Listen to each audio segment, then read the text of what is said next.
I take the digital balance. I think the connection is... Yes, we are connected. Start the broadcast now. A prospector found gold and froze to death before the town that took his name ever rose. A child ended her prayer with goodbye to God. A minister called the place a sea of sin. People still mail rocks back with apology letters. This is Bodie. In the summer of 1859, a prospector named W.S. Bodie found gold in the hills east of the Sierra. He never saw what came next.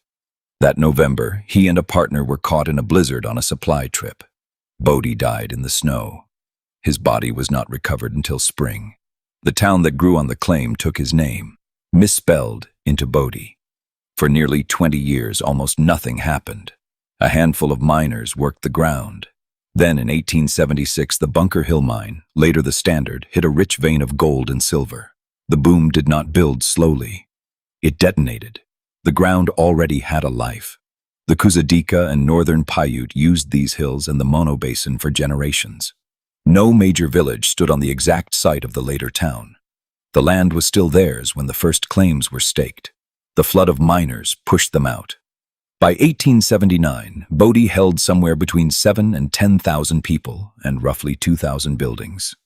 65 saloons lined the streets. Brothels, gambling halls, opium dens, newspapers, a jail, a Chinatown, 4 volunteer fire companies. Miners came out of the ground and spent their money before the dust settled on their boots. The town earned a reputation faster than it earned its gold. Newspapers in more settled places began using a new phrase, a bad man from Bodie. It meant the kind of man you did not turn your back on. In 1879, a story circulated about a child whose family was preparing to move to the camp.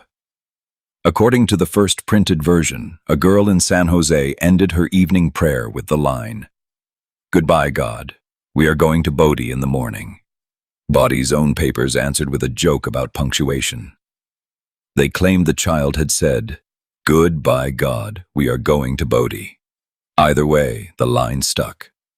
It told the world what kind of place this was. Killings happened with monotonous regularity. Some accounts say almost daily. The fire bell that told the ages of the dead rang often and long. Local papers were said to run a standing headline, "Last night's killings."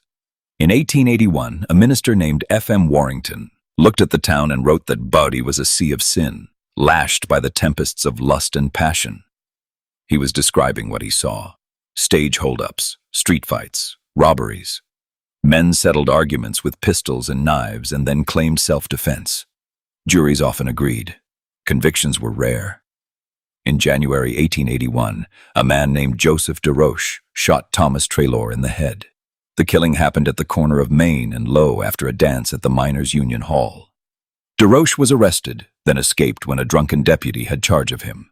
He was recaptured 8 miles away. A vigilance committee calling itself 601 took DeRoche from the jail. They hanged him at the same corner where Traylor had fallen. A note pinned to the body read, "All others, take warning. Let no one cut him down. Body 601. The official law had failed. The unofficial law did not. Not every story in Bodie was a killing. Rosa May worked in the red light district. When she died, she was buried outside the cemetery fence. The respectable dead stayed inside. She did not.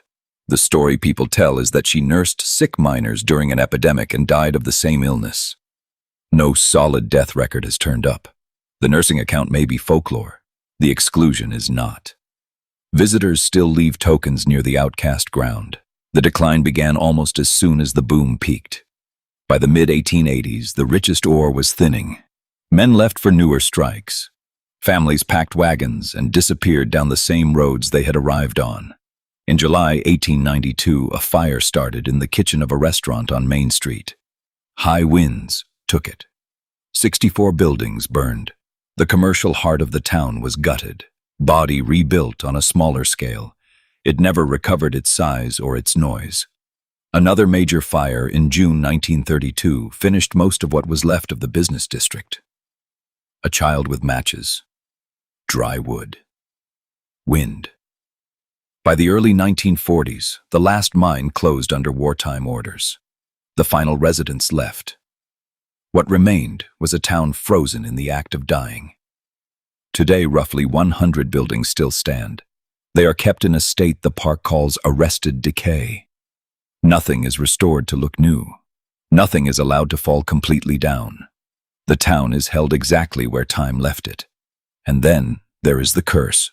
For decades, visitors have taken rocks, nails, bottles, scraps of wood. Then the letters start arriving at the park. Handwritten, sometimes anonymous. The writers are sorry. They describe car wrecks, lost jobs, illness, marriages that collapsed. They mail the objects back and ask for the bad luck to stop. Park staff have received hundreds of these returns. Whether the curse is real or only guilt given a story does not matter to the people writing the letters. They believe the town took something back. Bodie rose in a handful of years and spent the next 60 emptying out.